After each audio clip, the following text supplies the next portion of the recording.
Hi, and welcome to The Bright Balloon, a podcast where I'm sharing bright ideas for your balloon business. My name is Sarah Meyer, and I'm a balloon business owner like you, and I love the creative side of what I do, but I really love the business side, which seems to be the part where most people struggle. So I'm here to help. Each week, I'm bringing you an episode full of bite-sized tips you can use to make improvements in your business. I want you to make more money, eliminate stress, and learn along with me as we grow our creative businesses together. Welcome to The Bright Balloon, presented by 17 Hats. Hello and welcome to this episode. Today, I am going to be talking about email marketing once again. I have recorded several episodes about email marketing, and this is the idea that you are sending newsletters or building an email list that you are using for sales in your balloon company. However, I am framing this episode around your objections. So I hear the reasons that you're not doing email marketing. I hear the reasons why you maybe don't think it works, or why you're just not sure where to start. So I am going to be pushing back on some of those objections. And this one might come off as a little feisty because I am pretty passionate about email marketing because it works for me and I think it will work for you. So we are going to take a quick break and then head into this episode with some of the top complaints, some of the top reasons why you're maybe not utilizing email marketing, and some solutions that I am going to give you, including a workshop that is going to open up in March. So stay tuned. Welcome to the UGlu Hotline, where we discuss great advice that sticks. Brought to you by Pro Tapes.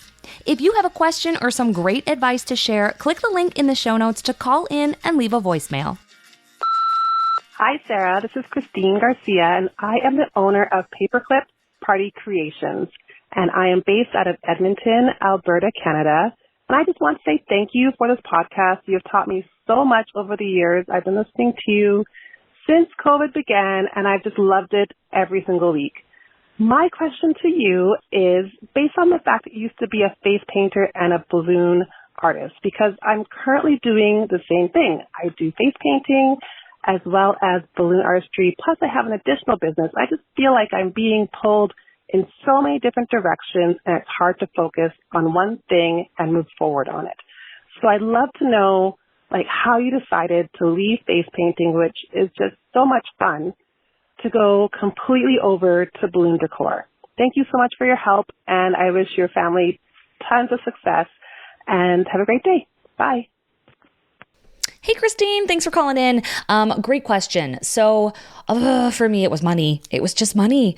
That is what made me decide. My balloon business really took off and coincided with a move, a family move. So we were moving towns, only about an hour, but enough that I had to kind of build up clientele. So it just made sense at that point to let the face painting go. But kind of before that, I started seeing the magic of decor because it wasn't tied to an hourly rate. If I wanted to make $1,000 face painting, I had to face paint for 10 hours. Probably the rates are higher now, but at the time I was charging $100 an hour, which sounds amazing. But there was no shortcut to making more money. 10 hours of work made $1,000 versus balloons. You can make $1,000 doing 2 hours of work if you're efficient. You can outsource those balloons and make $1,000 doing no hours of work. So for me, I was very excited by the idea of not having to sit somewhere for long amounts of time in order to make the money. So that was it for me. I know there's other people that really, really love interacting with kids. They love the artistry. Honestly, I didn't have 17 Hats or online scheduling when I was a face painter. So it's kind of like my little retirement plan. I think when I want to pack it up with balloons or my body can't handle doing installations anymore, I could see opening up online booking and offering face painting again, because it would be so simple on the front end. There'd be no client interaction on the front end. I would just let people book their times, pay up front, and then I would show up to face paint. So in that sense, there's way less overhead. There's way less customer communication. There's no designing. Face painting's easier in a lot of senses, but for me, it just came down to the amount of money that I could make with decor versus face painting. And I think a lot of twisters make that change as well. They love entertaining, they love twisting, but it's an hourly gig. And even if they're making $200 or $300 an hour, you can surpass that with decor. So that was my big decision. You can only do so much. There's only so many hours in the day. So I think if you like them both the same, but you're making way more money doing decor, I would go that route. That was my preference. Thanks so much for calling in. I really appreciate it. ProTapes is a leading manufacturer of specialty tape products like ProGaff, Pro Artist Tape, and our favorite balloon tape, UGlu, which helps you create amazing balloon arrangements and decorations in less time. You can save 5% on UGlu when you buy directly from Havin A Party using code BRIGHT at checkout. Okay, so some of you listening are like, I have email marketing. It's great. You're going to get some tips from this episode. Many of you are like, yes, this is something I need to do. I still need to get this up and going. I don't have time. I don't know where to start. I don't know what to send. If that is you, this episode is really going to help. So I am excited to bring you some tips. So the first complaint or the first pushback that I hear most frequently when I talk about email marketing is people that say, I don't believe in it because I personally just delete everything. Like I delete all of the emails that I get. Here is my tough love response. No, you don't. No, you don't. You don't just delete all of your emails. You keep some of them and you delete others. So the first thing to do is think about which ones you delete. Pay attention to what you open and what you don't. You probably delete the emails that serve no purpose or sell a product that you don't want, or you get way too many of them. Like you're getting multiple emails a day from the same salesperson. So some of you open mine every single week and some of you don't, and that's fine. But as someone who has an email list that goes out every single Wednesday and says, oh, there's a new podcast episode, I can see the measurements. Like I can see that a lot of you are opening it every week and clicking on the link to listen to the podcast. And that's because that is something you find valuable. So you are probably opening emails that you find valuable. Maybe it's because they have a special deal. Maybe it's because each week it's a tip that you really can utilize. Maybe it's because it's your link to, connecting to a group that you're part of. Maybe it's like the float email that goes out every week. And that actually has a lot of information in there that you need to know about the convention. So before you say like, I just delete all of those emails, no, you don't. And think about which ones you keep and which ones you delete. And then we're going to try to figure out how to get your business into the keep category, right? Like what could you possibly send your clients that they want to open, that they want to click on, that they don't want to delete? So that is the first pushback. Instead of just writing off all of email marketing with like, no one reads emails. Yes, they do. Yes, they do. The other objection, which is kind of funny, is that people will unsubscribe. There's a lot of people who don't want to send an email because they think when they do, people will unsubscribe from their list, which is just, it's an ironic circle because it's like if the only reason you are not sending emails because you don't want people to unsubscribe, but they're not getting anything from you anyway, like that doesn't really matter. So this idea of unsubscribes, it's more of a mental block, right? It's more like we don't want to send something and then see a bunch of people basically tell us that they don't want it. But I have done a lot of reframing around the unsubscribe. I personally unsubscribe to emails that don't serve me, are selling something that I literally don't want, or have already sold me the product that I'm going to buy. Like I'm not going to buy another one of these things. I'm not going to buy another washable rug. I already bought it.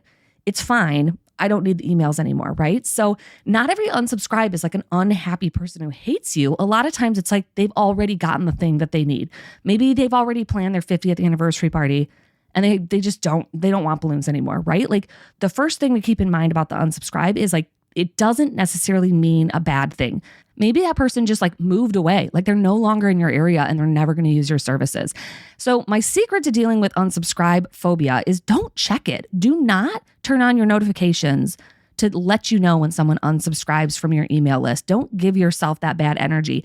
It's none of your business why they unsubscribed. Like you do not have to concern yourself with that. You do not have to click in to see who it was. Don't worry about the unsubscribe. But I feel like that is a crutch. People use that like people are going to be annoyed with me if I send them an email. Like they're probably not. They're either going to delete it, they're going to read it, or they're going to unsubscribe. And none of those things are a reason to not send an email because if one person unsubscribes, 10 people are probably going to open it and read it and could book from you. So those are just kind of like the first two excuses that I hear all the time. I delete everything. No, you don't. They're going to unsubscribe. People don't want my emails. Yes, they do. Just get over those two hurdles and you're like halfway to the point where you have bought into email marketing. So we are going to take a break, hear from a sponsor, and then we're going to get into more like the nuts and bolts of what happens when you actually do send emails. Now that we have gotten past those first hurdles that really don't hold much weight, now we're going to get into like what could potentially happen when you do send your emails and what should you be sending and how are you going to start doing this. Okay, so hang in there. We will be right back. Are you ready to take your balloon business to the next level? Look no further than Havin A Party Wholesale, your ultimate destination for all things balloons. At Havin A Party Wholesale, they're not just a distributor, they're your partner in success. With the latest and greatest in balloon innovations, they're on the cutting edge of new products that will wow your clients. From top brands like Tuftex, Jamar, Anagram, Ellie's, PremiumConwin, and more, they've got the widest selection to fuel your creativity.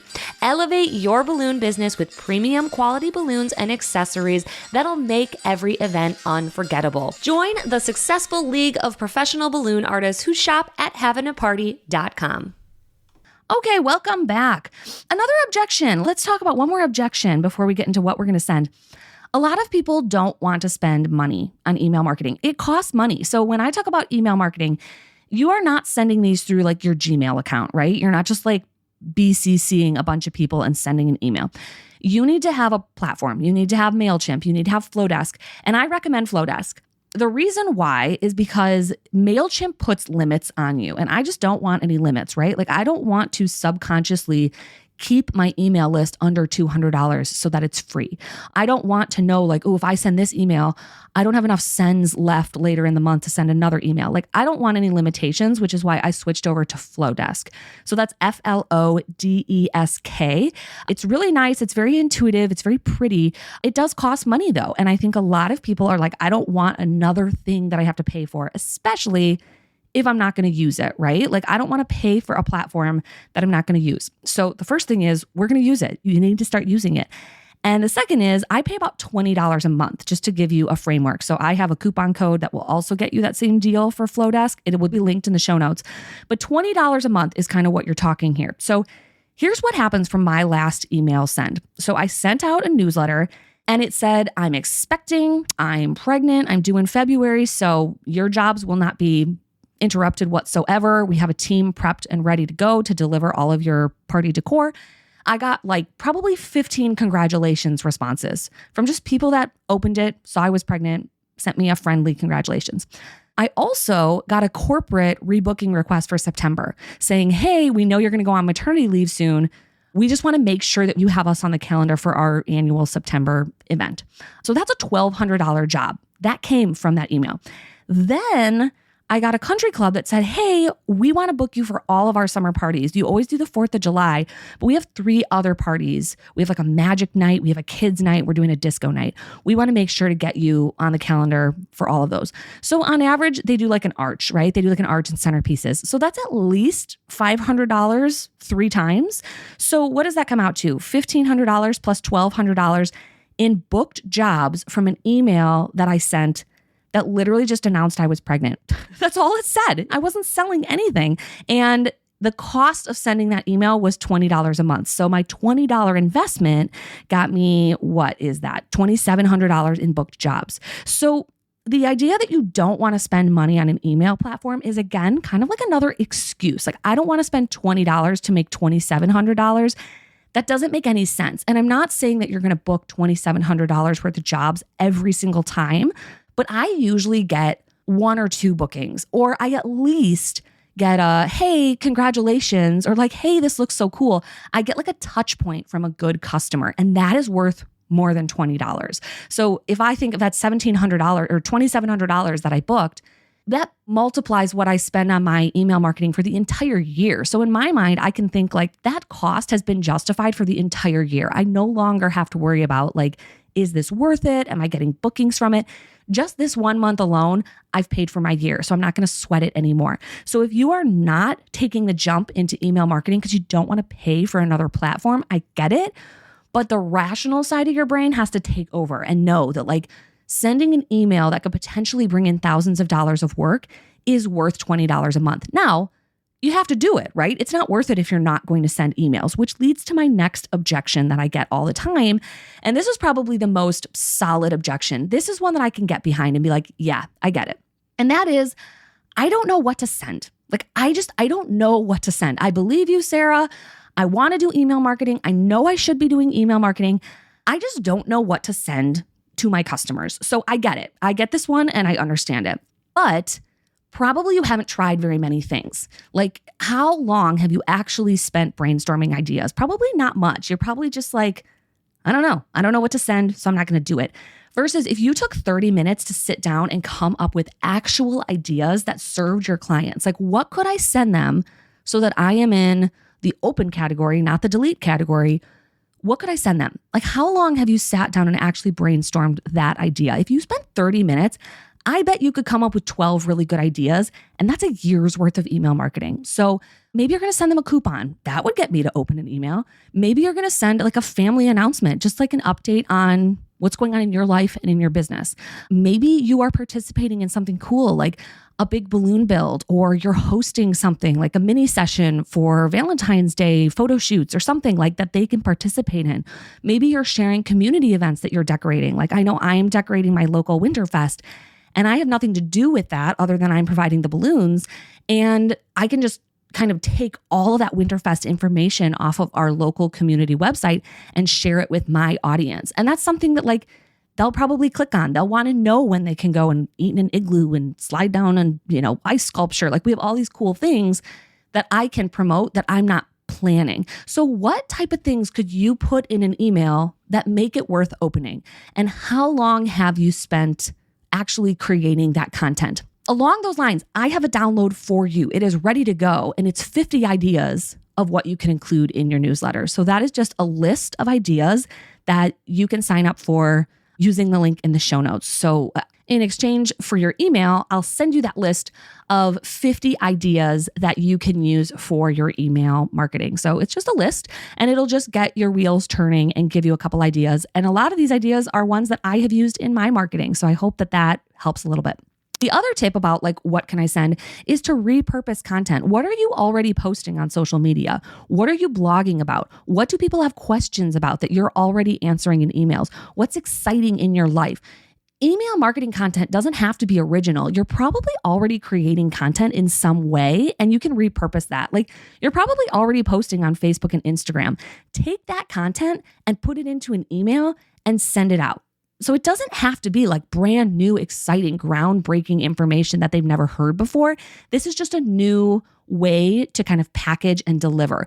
And then once you get comfortable sending these emails, it gets easier and easier. So between those two things, what are you already doing? And then this list of ideas that I have for you. And then if you sit down for like 30 minutes and just actually make a list of good ideas, you have more to share than you actually think you do. So this idea of like, I don't know what to send, it's probably because you haven't thought very hard about what to send. That's kind of my tough love there. Like, how hard have you really thought about it? It's not like it's going to be super duper easy and you're going to have these amazing ideas.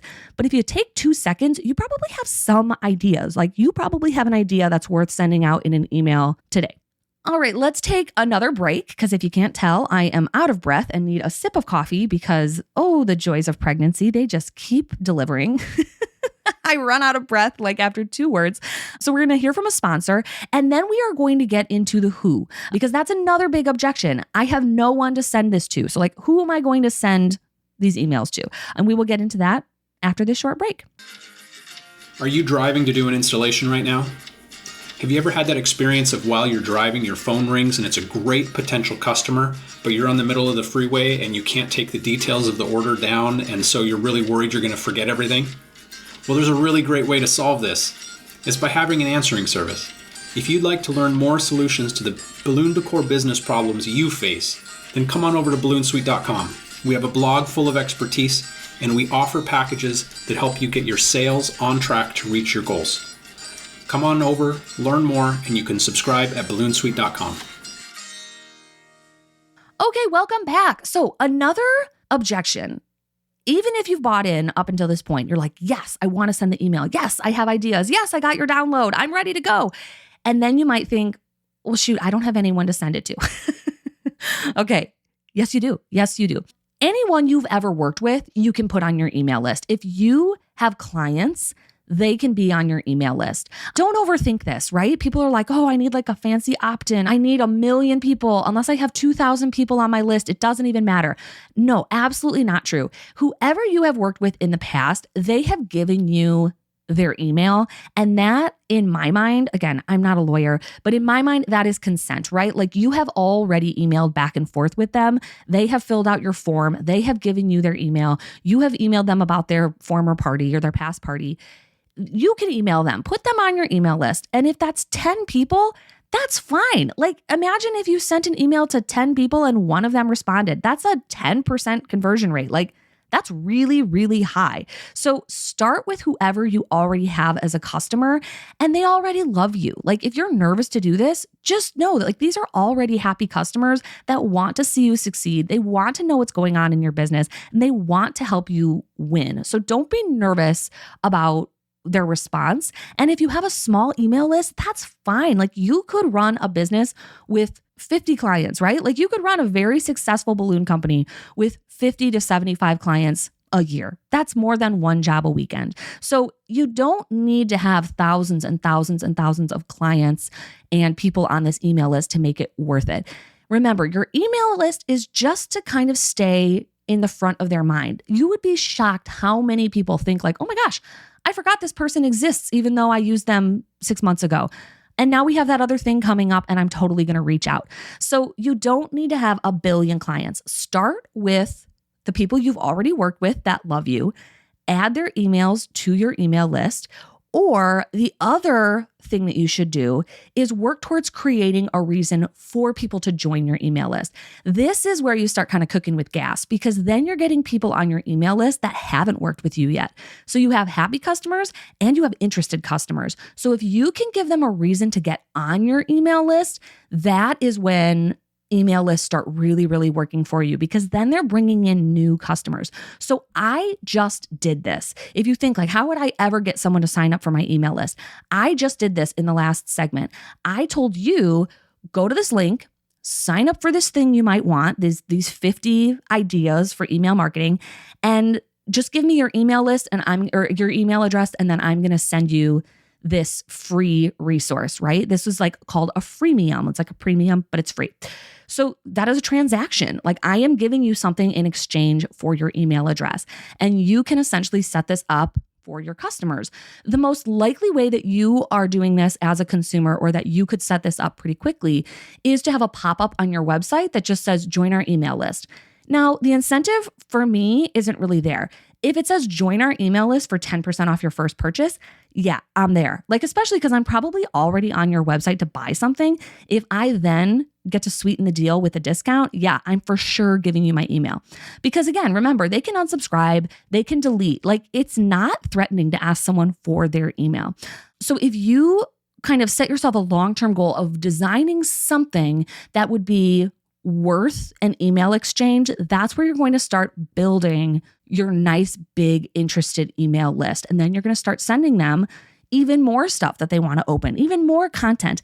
And now this doesn't always have to be a coupon, right? Maybe this is sign up here for a party planning guide for our town that I put together. It's my secret recipe for designing the best party. These are the best vendors. These are all my recommendations. This is my preferred list. Or maybe it's sign up here and get community resource info. Get to know when there's an event happening, where to celebrate New Year's Eve, where to go and celebrate Winterfest, free things to do with your kids, right? Like this doesn't have to just be balloon related. This can be community related. Like I would sign up for a guide of free things to do with my kid in the winter because it's horrible in Wisconsin. Like if someone can provide me some resources, I'm going to do that. And if the person that provided those resources also like sells cookies and has kids classes, oh my gosh, double win. Like I want to know more about that. So it doesn't have to just be about balloons. It doesn't just have to be about what you do. You are trying to serve them something valuable that is worth getting their email. Okay. So that is like level 1 and level 2. Level 1, start with your clients, build your list with those email addresses. Level 2, think of a way to start bringing in new email addresses, something like a freemium that would be worth it for them to fill out a form and get the thing, right? You get the email, they get the thing. All right, we're going to take one more break and then we're going to get into the final objection. And that is, I don't know how to do any of this, right? Like, I get it. I understand it in theory, but if the tech is what's holding you up, that's what we're going to talk about last. Hey listeners, before we wrap up today's episode, let's talk about our fantastic sponsor, the Balloon Guild. Do you ever see amazing balloon decor online and wonder, how did they make that?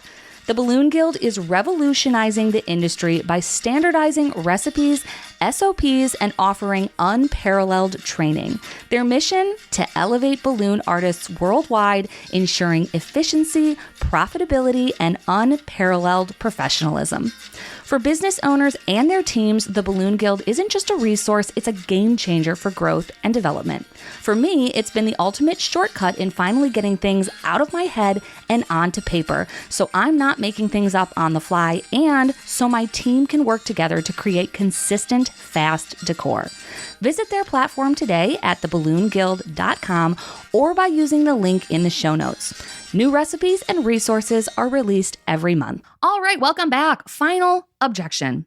I don't know how to do this. I don't know how to send an email. I don't know how to set up an email list. I don't know what you're talking about, a freemium and an opt-in. Like, I don't get it. Okay, so I get it. Tech is scary and it can be really hard.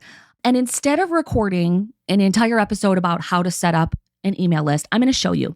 So on March 6th at 10:30, I am going to do a webinar with a full walkthrough of Flowdesk. So if you are like, I want to do this, I just do not know how. I don't know how to upload a list. I don't know how to collect emails. I don't know how to send that email. I don't know what you're talking about. This is going to be a good resource for you. And if you can't make it live, it's going to be recorded and I'll send it to you. But basically use that same link that I talked about earlier, the 50 ideas for email marketing. And when you sign up for that, that is going to get you on my list to send this webinar link to. So you will get the link for the March 6th webinar where I'm just going to walk through and do a full setup with an email address, like pretending like I am starting an email list from scratch.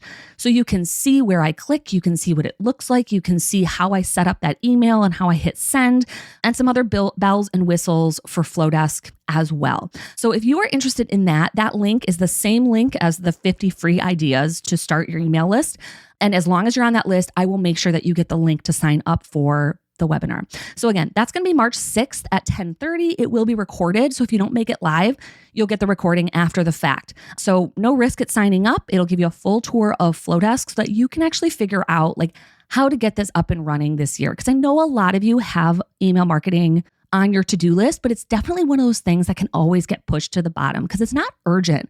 But once you have it up and rolling, it's such a moneymaker. It's such an easy way to stay in front of your clients and just continue to remind them in a really easy way that you exist, that you're ready to help them, that you're ready to serve them. So that wraps up this episode. Let's do a quick review because I know I threw a lot at you, but some of the common objections that I get of why not to do an email list is I delete everything. I never read my email.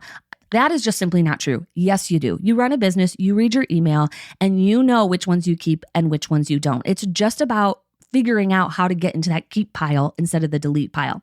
This idea that you're scared to send an email because people will unsubscribe, that's just silly, right? Like the idea of not doing something because you're afraid of people not liking the thing that you're not even doing, that just doesn't even make sense. That's just kind of like a lie that we tell ourselves, especially because the number one reason that people unsubscribe is because they get way too many emails. So like if you're sending 0 emails, people probably aren't going to unsubscribe. That's when you're getting like 1 or 2 a day that people are like, okay, enough. I'm going to finally unsubscribe. So you can't be worried about the unsubscribe.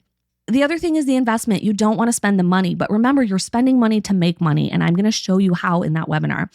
Another excuse, I don't know what to send. I have equipped you with 50 ideas. Some of those should work, or at least trigger other ideas that might be a good fit for your business. And remember, you get that through the link in the show notes. And then I don't have any people to send it to. If you have ever decorated a job and you have someone's email, you have someone to send it to, right? Like start with your happy clients, get them on your list, and they already know and love you. You don't have to be intimidated. And then that final objection of, I just don't know how, I don't get the tech, I'm going to help you on March 6th at 10:30 with that webinar or in the recording after the fact so that I can show you click by click how to actually set up an email marketing list in Flowdesk. So I hope this helped.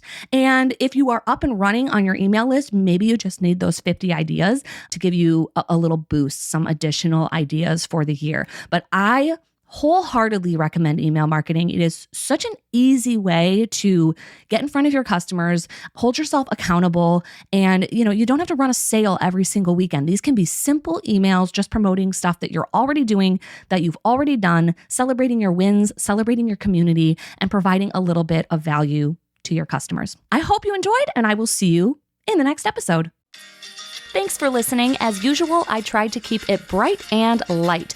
Our presenting sponsor is 17 Hats, the CRM I use to cut the chaos and manage my entire balloon business. From the lead capture form on my website to workflows and email templates, invoicing and grab-and-go garland automated bookings, it's all powered by 17 Hats, the best customer relationship management system for balloon businesses. There's even a 50% off coupon code waiting for you in the show notes wherever you're listening. I'll see you next week in another episode.